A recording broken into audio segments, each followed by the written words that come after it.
Welcome to Money Chat Now. I am your host, Larry Steinhouse, and today is September 13th. Money Chat Now is brought to you by Investor Schooling. You can attend a complimentary class this Thursday by going to investorschooling.com. Hey, look, don't forget, if you like this show, hey, hit the share button. Share it with people who will benefit. Share it with people who like the show. Share it with people who want to make more money. Hit the like button. Let me know you're enjoying the show. And, of course, leave comments and get involved. I love it when you leave your comments. I can't always get to them all, but if I can, I promise I will. Of course, don't forget to subscribe to the YouTube channel and like the Money Chat Now page on Facebook. All right, on today's show, we're going to be discussing the market update. We're going to be talking about the reopening bounce. We're going to be talking about Democrats and taxes. By the way, those are always synonymous, aren't they? We're going to be talking about how Medicare is becoming insolvent. We'll be talking about Apple's new iPhone and watch. And once again, Biden's student loan lie. Yeah. All right, today in the market rebounded after a dismal week last week. Look at this. The Dow actually finished up 262 points. I am so excited, and several of my stocks even moved up with them. That's pretty awesome. The Nasdaq even popped up 10 points. That's great as well. I'm sorry, the S&P popped up 10 points, and the Nasdaq was only down a little bit, and it held in there and finished pretty well. So I'm pretty excited about that. I was pretty happy about that because I wasn't sure if it was going to happen. So I'm thinking that there's possibility there's going to be a stock surge in the future. Now, the stock market started every morning with a bounce and then settled to be down in the next day or created a down week. So that was the last couple of weeks. And remember that patterns often find themselves repeating in the market. I promise that this pattern is a temporary situation, and actually, it may actually be caused by the fear of the pattern itself. So sometimes what happens is patterns form, and the money managers know the pattern, so they kind of repeat the pattern to try to make the pattern happen again, but it is what it is. But these patterns are often a sign of upcoming bear market, and what I mean by that is if the market goes up on a Monday and then falls back down by the end of the day or by the end of the week, it's a sign of a temporary bear market.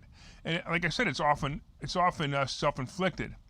One thing you need to understand is if you're buying for a longer term or have options past the date of the next earnings or two, you'll be fine, and be prepared to white knuckle it. Everything will be fine. Don't worry about it. So even if you bought something today and you thought it wasn't going to go up, it was going to go up. It did. It may not. It may go down the next couple of days. Don't get hung up on it. You'll be fine. All right. Let's talk a little bit about what's happening with the Democrats raising taxes and business as usual. All right. I got to go in here because the last minute something else came up. House Democrats proposed a federal tax rate of 25% on long-term capital gains, according to legislation issued Monday by the House and Ways and Means Committee. The top rate would be 28.8%, with a 3.8% surtax on net investment income. So if you make too much money, they tax you twice. And here it is. You ready for this, folks? Oh, my goodness. The new rate would apply to gains realized after September 13th. That's today. That means that you didn't even have a chance to change your tax strategy because it applies as of right now. Today. So, sorry, but if you had a tax strategy that was working yesterday, it will no longer work today because they changed it like that. In fact, the news came out 15 minutes before 4, so how could you even prepare for it? By the way, in 2022, it would kick in for single filers with a taxable income over $400,000 and married couples of $450,000, according to a committee aide. So, listen, if you make less than $400,000, you're fine. If you make over $400,000, I'm sorry for you. You're going to be punished because that's what you should do in America. We should be punishing our people who are making too much money. All right. Once again, it is unbelievable. It's just unbelievable. All right. Now, something else that's going on is in order to raise the money for the $3.5 trillion infrastructure bill, Democrats want to raise taxes on some other things. This time, it's more than just tax brackets. It's also retirement funds. The Dems want to change the higher tax brackets, which we already know. They also, as we already know, want to propose a 3% surtax on taxpayers earning more than $5 million a year. Oh, look, I honestly, it makes me laugh when they say that they want to propose a 3% surtax on taxpayers earning more than $5 million a year. You know what? I don't care either. So if you're out watching this show and you think that I care if they raise taxes on people making 5.5 million or more, I really don't care, because frankly, two things. One is these people making 5 million a year, and if they don't know how to hide their money, they're dumb anyway. But hey, at the same time, if they're making 5.5 million a year, they can afford it, right? Because that's the way it is. As long as I'm not making that much money, it's okay if you tax them. But once I start making that much money, I'm going to be upset about it. So they're now going to change the income tax rate to 39.6% from the current 37%, and it's also going to add the 3.8 net investment income tax and extend it to certain pass-through companies. So here's the problem. So currently it's 37% for incomes over $523,600 or $628,300 from married couples filing jointly. Now just understand that that's for every piece over that amount. So it's not horrible, but I want to let you know that I'm pretty excited about this, because it should make my goal of paying $500,000 in taxes a year a little bit easier. So I'm kind of looking forward to it. Yeah, I know. I'm both sadist and masochist at the same time. There's no reason to panic here, but here's the problem. The new legislation would prohibit individuals. By the way, they're going to be changing the taxes on IRAs, 401ks, in self-directed IRAs, and of course Roth IRAs. The new legislation would prohibit individuals from making more contributions to a Roth IRA or traditional IRA if the total of their combined IRA and defined contribution plan exceeds $10 million. Again, mine doesn't exceed $10 million, so I don't care, right? So the policy's purpose would be to avoid subsidizing retirement savings once the account balance reach high levels, according to your proposal outline. The limit would apply to single tax bases with more than $400,000 of taxable income. The threshold would be $450 for married taxpayers filing jointly and $425 for heads of households. The other thing that's changing is required minimum distributions for mega IRAs. Now look, again, I don't have this much money in my IRA, and you probably don't either, but I'm going to tell you that when I read this to you, you're going to be shocked, okay? Individuals whose combined traditional IRA or Roth IRA and defined contribution retirement accounts exceed $10 million at year's end would have to withdraw, ready for this? 50% of the excess the following year. 50%! Holy crap! They're forcing them to withdraw it at 50%, which means that they're going to get taxes on $5 million. That's the point. What they're trying to do here is they're trying to say, haha, you had this IRA that was supposed to save you money, now it can't save you money anymore. It's amazing. Those with account totaling $20 million must pull from Roth IRAs and 401k plans first. So they have to pull from the Roth IRA and the 401k plan first. It again, fascinates me. This new requirement, minimum distribution for mega IRAs, would only be required for savings whose taxable income exceeds the same thresholds identified above and the contribution limits. Basically, it's taxes, taxes, taxes.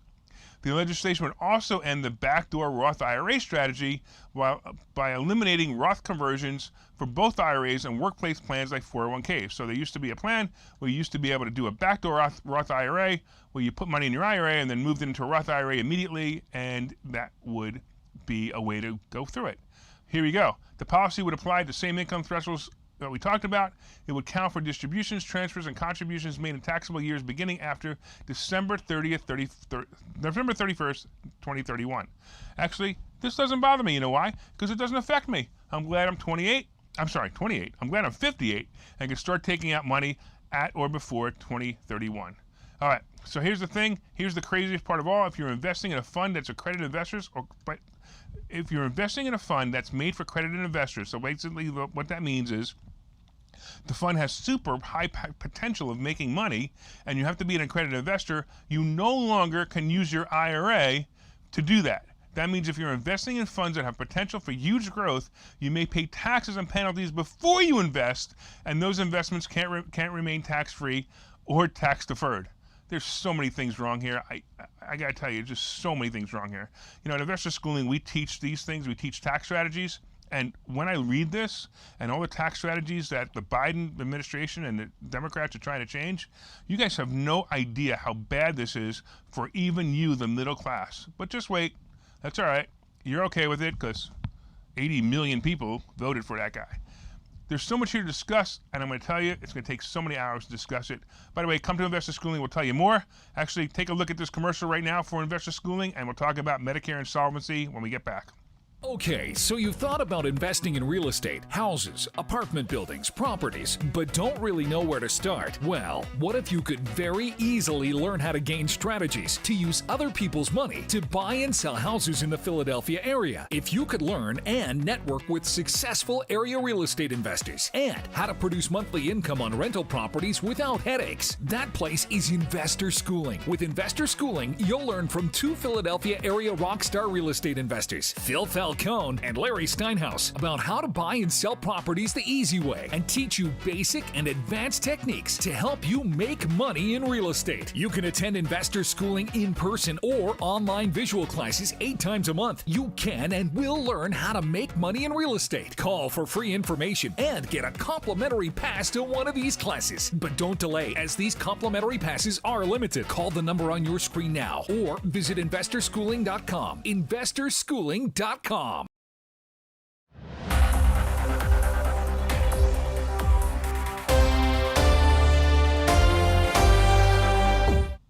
Hi, welcome back to Money Chat Now. I'm your host, Larry Steinhouse, and we've been talking about taxes and the Democrats, and I actually just got a piece of good news that came across my desk while we were at the commercial.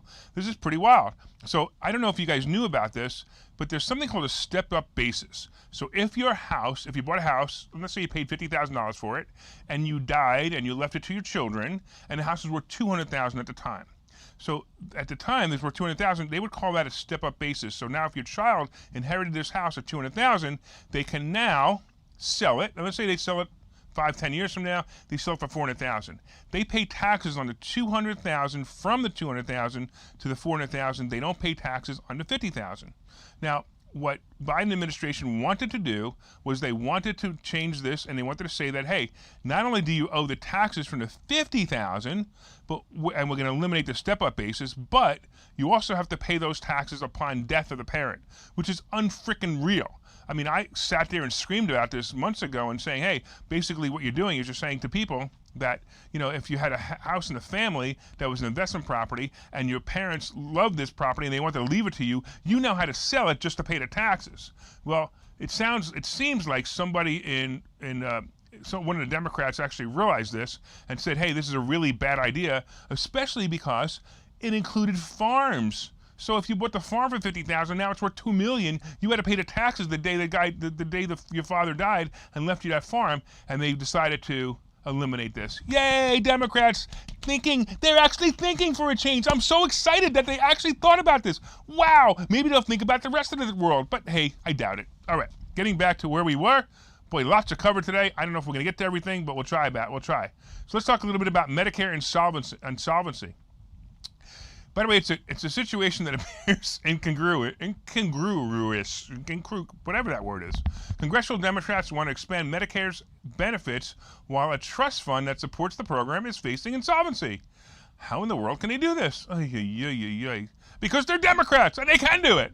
Basic Medicare consists of Part A, which is the hospital insurance, and Part B, which is the outpatient care coverage. I don't know if you know that, but that's how it works. There's also another part, which is Part D, which is for the prescriptions. So Part C is an option offered by private insurance companies that may include limited coverage for dental, vision, and hearing. So you would buy this plan somewhere else, and then you could get limited coverage for dental, vision, and hearing. But Democrats want to add this coverage as a benefit without additional costs. I actually like the concept of the idea. So now you have older people who can't afford their eyeglasses or can't afford their hearing aids, and maybe they can get it from Medicare. And I'm okay with the concept. Okay, but here's the problem. Let's talk about where the money comes from for Medicare anyway. So Medicare, generally, workers pay 1.45% via payroll tax withholdings, although an additional 0.9% is imposed on income above $200,000 for single taxpayers or $250,000 for married couples. Again, whatever, right? Employers also contribute 1.45% on behalf of each worker, and self-employed individuals pay both the employer and the employee share. That makes sense too, right? But here's what they're going to try to do. They're going to try to add this benefit to the Part B of Medicare. This is an interesting fact that I didn't know until I researched this. Part A and Part B are actually two different funds. That's right. When you pay that 1.45%, it goes into two separate funds.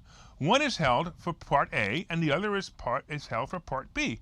So Part A is the one that's going into bankruptcy or insolvency, and Part B isn't. So here's the bottom line. People needing hearing aids and glasses is more important than people needing hospital stays. Just remember that people making these decisions have separate lifetime health care plan that's not Medicaid. So in case you didn't know this, the Congress and Senate and all the employees of the government, all of them, do not go through Medicare. They have another program that's a specially designed program just for them that the government pays for, and they do not have to go through Medicare. So they're sitting there making decisions for you and I, and they don't even need to live by those decisions. So peasants like you and I will live within the guidelines of these limiting programs. Oh boy, oh boy, oh boy. All right. Let's talk about something else. Let's talk about something that's not politics for a change. Apple is announcing new iPhones and a new watch. Apple is holding its annual iPhone launch tomorrow, Tuesday. It's pretty exciting. Apple's hype-filled, extensively produced fall launches are a signature of the company going back over a decade. So if you guys haven't been paying attention, Apple keeps introducing new products every September, and it's a lot of fun. But Apple hasn't commented on what it plans to release. Analyst reports and past cycles suggest new iPhones, AirPods, and Apple Watch models are coming. All of Apple's product segments have been on a tear this year as people work from home. Last quarter, iPhone revenue was up 50% year over year, while Mac and iPad revenues were up 16 and 12% respectively over the period. Its other product business, which includes devices like watches and AirPods, was up 40% year over year. If Apple could keep the momentum going with a fresh slate of products, it may actually push this stock pretty high. I'm a big believer in Apple. I think Apple's a great stock right now. In the past, Apple has named some previous devices S devices, signifying mainly internal changes, which would fit into this year's expectations. That would mean it'd be called the iPhone 12s, or maybe it'll be called the iPhone 13. I think they should call it the iPhone 13 just because, lucky or unlucky 13, whatever. If Apple decides the changes aren't enough to warrant it, we'll know tomorrow. Let's see. So these are some great stocks that you want to own if the launch goes well. And they include many of the suppliers of parts for the iPhone. They include companies like Jabil, who makes encasements for the iPhone. By the way, the symbol for this is JBL. The other one would be some of the other largest suppliers of chip stocks like Broadcom, Qualcomm, ST Microelectronics, Skyworks Solutions, and Amkor Technology. So what typically would happen is, what's going to happen here is the stocks, if Apple actually goes up and actually does well, then a lot of these companies are going to do well as well. All right, so we're going to take a quick 30-second ad, and we will talk to you in a couple of minutes.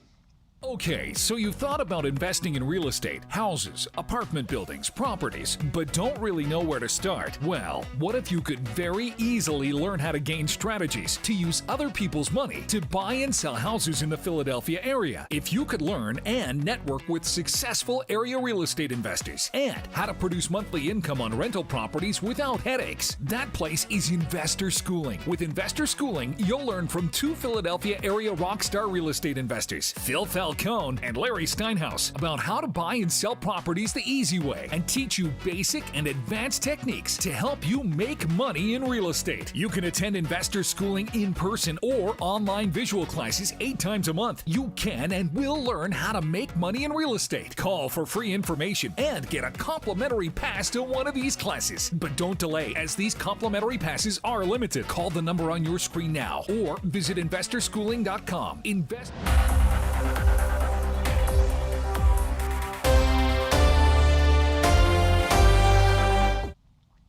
All right, welcome back to Money Chat Now. I'm your host, Larry Steinhouse, and we have been discussing so many different things that I may run out of time, but let's talk about this real quick. Let's talk about the New York City and the vaccine mandate. Starting this week, COVID-19 vaccination may determine where you can go out to eat. New York City on Monday began enforcing its vaccination requirement for restaurant and patrons and employees. Other cities such as San Francisco are also requiring shots to eat indoors, while some states are banning vaccine passports. I love that one. New York is requiring that all people 12 years of age and older have at least one COVID shot to eat or drink indoors. That's right, folks. You have to have a COVID shot to eat or drink indoors. You can only eat outdoors if you don't have a COVID shot. Follow the science. What's wrong with you people? Those rules apply to sit-down service at restaurants, bars, nightclubs, hotels, food courts, and malls. Wait, so you can go in the mall, but you can't eat in the mall? I don't know. Okay. They also apply to indoor dining at grocery stores, hotels, universities, and catering halls. I will not be visiting New York, that's all. Restaurant employees must also be vaccinated to comply with the law. The city amended its work rules to allow employers to fire fast food workers who refuse to show proof of vaccine. This is exactly what they need now, guys. They can't hire employees, so now they're going to fire you because you don't have the vaccine. Really smart. Defying the law can cost restaurants. The city can fine an establishment up to $1,000 for the first violation, with escalating penalties and other enforcement action for repeat offenders. This is called communism, folks. Patrons also need to present a driver's license, passport, or other identification that includes their name and photo and date of birth to verify their identity. So not only do you have to have a vaccine card, but you have to have a driver's license in order to eat too. Huh? Wow. A group of independent restaurants filed a lawsuit in the Supreme Court of New York in Richmond County to try to stop the requirements. The city is defending its stance. Of course it is. By the way, Newsom, useless, in California, recall vote is tomorrow, and in California lies our country's fate. If that communist dictator isn't recalled, it will send a message to all Democrats that they are untouchable and can dictate anything they want without consequences. I personally believe that he won't be recalled, and it's going to suck, but simply on the fact that voting isn't accurate any longer. Good luck, Larry Elder, but I think you can actually win. Look, guys, we are kind of out of time, so I'm going to have to talk about the student loans tomorrow, but I do want to remind you of something very important. Hey, make sure you share this. Make sure you share this with your friends. Make sure you click like. Make sure you leave comments, and make sure you let me know that you like the show, and we look forward to your continued support, and I promise to finish this tomorrow. Take care.